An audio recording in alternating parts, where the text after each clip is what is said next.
103.5 FM 돈을 이해하는 시간 정철진의 목돈연구소.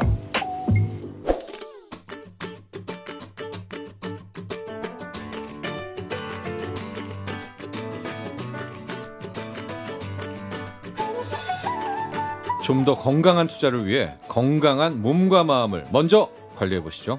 건강 수익 챙기는 힐링 코너 돈이 보감, 민예은 한의사와 함께합니다.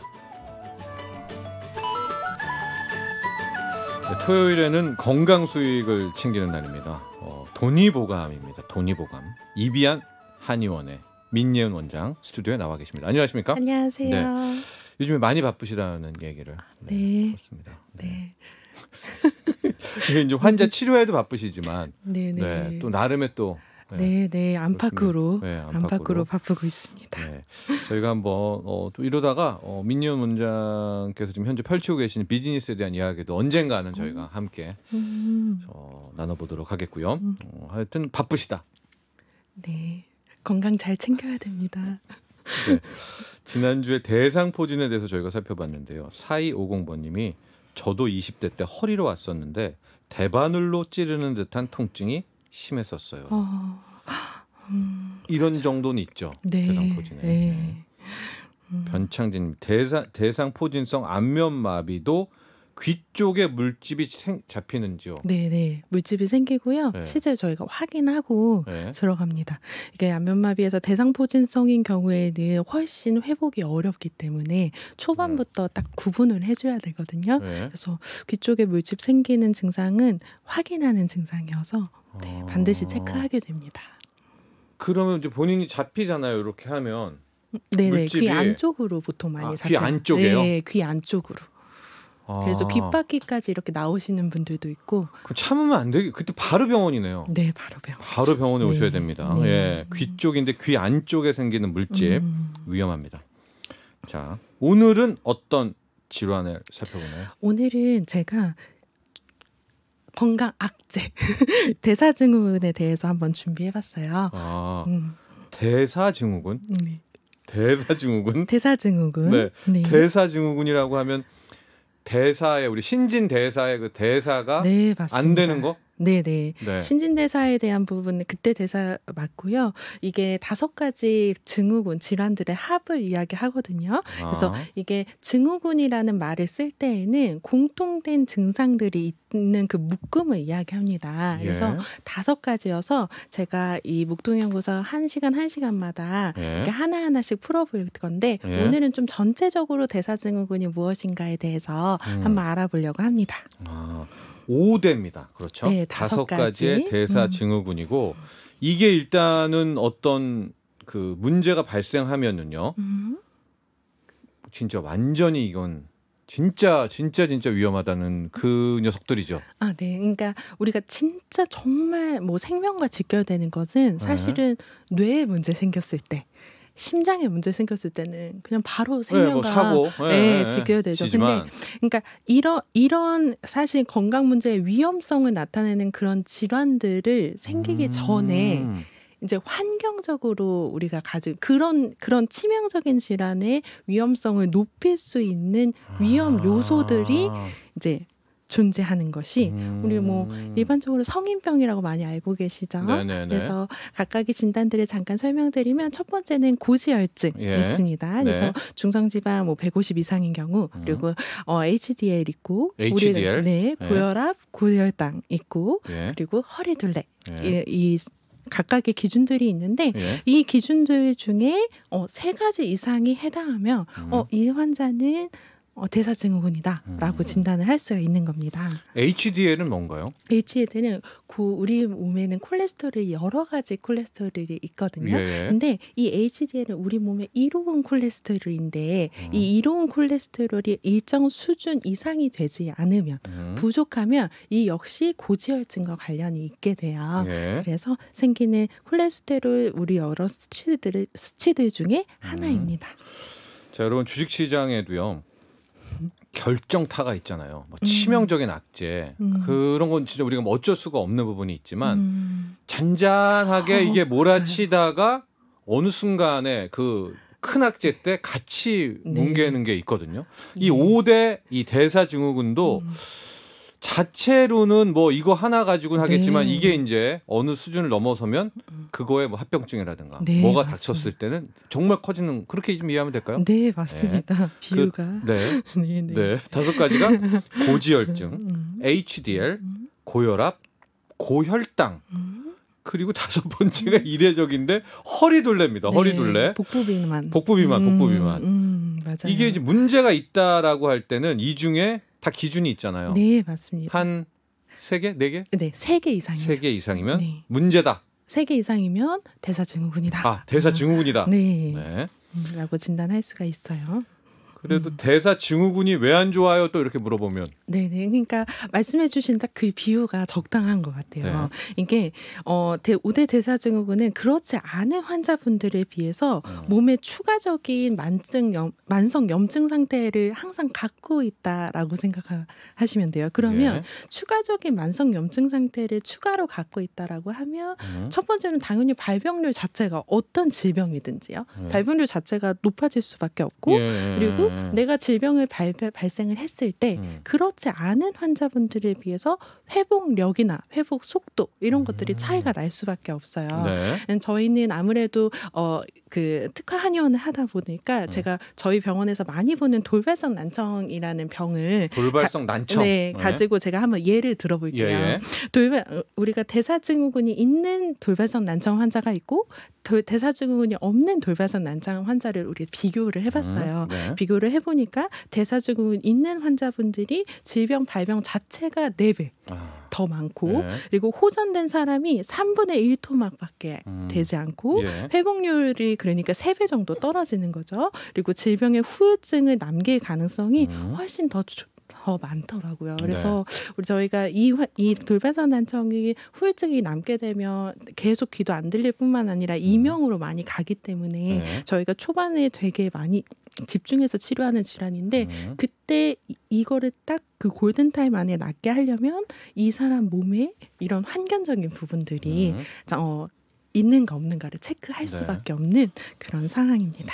근데 원장님 지금 5대 대사증후군에 제가 몇 면을 보니까요. 네. 고지혈증, 또 고혈압도 있고요. 복부비만 이런 게 있던데 유전적인 요인이 아닐까라는 생각이 확 네. 듭니다. 왜냐하면 혈압도 부모님이 높으면 높다라는 얘기도 제가 들었고 맞아요. 어떤 사람은 체질적으로 먹어도 복부비는 복부면 안 없는 오고. 살이 맞아요. 없는 그냥 맞아요. 쟤 왜 저러지 할 정도로 엄청 먹는데 그렇다 좀 그게 유전이 아니냐. 네, 네, 맞아요. 그게 몇 프로 정도 될까요? 그게 유전적 소인이 유전이나 우리가 뭐 생활. 네, 네. 맞아요. 보통 유전, 생활 이렇게 두 가지로 보게 네. 되는데 유전적 소인이 실제로는 우리가 뭐 연구 결과로 몇 %다, 네. 뭐 몇 % 영향을 끼친다 이런 거는 없긴 하지만 임상 현장에서 봤을 때는 50% 이상인 것 같아요. 그래서 타고난다? 네, 그래서 네. 항상 가족력부터 의심하게 되고 가족력 중에 특히 우리 문제가 되는 거는 가족 조부모님이나 부모님이 젊었을 때 이런 수치들의 문제가 있다. 젊었을 때 나이가 들어서는 사실은 거의 대부분 이제 이런 뭐 그렇죠. 혈당 조절이나 이런 것들이 나타나지만 내 부모님이나 나의 조부모님께서 젊었을 때 이런 가족력이 있다라고 하면 저희가 특히 더 유의하고요. 또 우리가 유전자 분석을 해보면 우리가 그 27군데에서 단일 연기 다형성이라고 부르는 그것을 저희가 그냥 약자로 SNP라고 하는데 그 연간 SNP가 많은 경우에 역시 대사증후군이 많이 생긴다. 그런 대사증후군으로 많이 나타났다라고 저희가 볼 수가 있습니다. 그래서 복부비만 역시 유전적 소인이 있다라고 볼 수 있어요. 한 5대5 볼까요? 유전이 생활? 조금 더 큰 것 같기는 6대4? 합니다. 6대4? 네. 임상 현장에서는 가족력이라고 하면 저희는 상당히 높은 비율로 보고 있습니다. 그래서 가족력이 있다. 특히 아까도 말씀드린 것처럼 젊었을 때 그게 나타났다. 부모님이 그랬다. 아버님이 뭐였었다라고 하면 젊었을 때부터 당뇨가 있으셨다. 고지혈증이었다 하면 그러면 이제 어김없이 그런 경우가 많은데 또 환경적인 요인 뭐 당연히 무시할 수가 없죠. 그래서 뭐 식사, 운동 습관 뭐 이런 것들도 있고 특히 스트레스에 대한 저항력이 되게 중요해요. 스트레스 상황이 만성적으로 진행되게 되면 중심성 비만이라고 해가지고 복부 비만은 막 올리면서 인슐린 저항성에도 문제가 오기 때문에 스트레스에 대한 회복 탄력성을 체크하는 편입니다. 네. 오늘은 5대 이 대사증후군을 전반적으로 우리가 검토해보는 시간입니다. 나중에는 이제 하나씩 보게 될 텐데 결국 유전적 요인은 저희가 바꿀 수가 없죠. 그러면 이제 식단이나 생활 속에서 한번 이런 것들을 바꿔나가는 것, 그럼 이거 해야죠. 이거라도 그걸 보게 될 텐데 식습관 관리는 그냥 좋을 것 같은 거 좋은 거겠죠. 가장 대표적인 게 술 안 먹고 그런 거잖아요. 맞아요. 그 외에 더 해주고 싶은 말씀이 계시다면요. 그러니까 당연한 얘기를 더 강조해서 얘기해야 되는 상황인 것 같은데 인스턴트 안 먹고 그런 거. 인스턴트 근데 조금 흥미로운 건 인스턴트는 아주 큰 연관은 없다라고 나온 논문도 있었어요. 물론 우리가 뭐 당연히 피해줘야 되지만 근데 특히 남성에 있어서는 육식 식단이 좀 더 문제가 된다. 고기 위주의 식단 문제가 된다. 그래서 우리가 일반적으로 알고 있는 한식들은 나트륨 양만 너무 초과되지 않으면 이런 것들은 정말 문제가 당연히 되지 않고요. 뭐 우리 잘 알고 있는 것처럼 정제, 단순당, 뭐 단순 탄수화물보다는 이제 정제되지 않은 잡곡밥이라든지 뭐 이런 것들이 당연히 좋고 술 같은 경우에는 저희가 우리나라가 표준 잔이 그 소주는 작게 이렇게 50ml짜리로 되어 있고 맥주 컵은 딱 200으로 되어 있잖아요. 그게 각각 알코올 7g이 들어있는 것으로 맞춰져 있는 거예요. 그래서 소주는 도수가 더 높으니까 그래서 우리가 술을 마시는 것이 35g 이상이 되는 경우에는 위험이 2배 정도 된다라고 보기 때문에 35g이면 5잔이죠. 그렇죠. 만약에 소폭을 진짜 세게 땅땅 1대1로 탄다면 한 잔당 14g이에요. 14g이면 35 전으로 먹어야 됩니다. 3잔에서 멈춰야 되네요. 그럼 반반으로 타면 6잔. 그렇죠? 아주 약하게 타면 10잔. 맞아요. 물론 우리 술이라는 것은 뭐 만약에 억제 효과가 있기 때문에 일단 시작하면은 다시 돌아오지 않는 길을 건너기도 하지만 어쨌든 대사증후군 관점에서 봤을 때에는 우리가 35g까지만 먹어야 된다. 술은 그렇죠. 알코올이죠. 알코올이니까.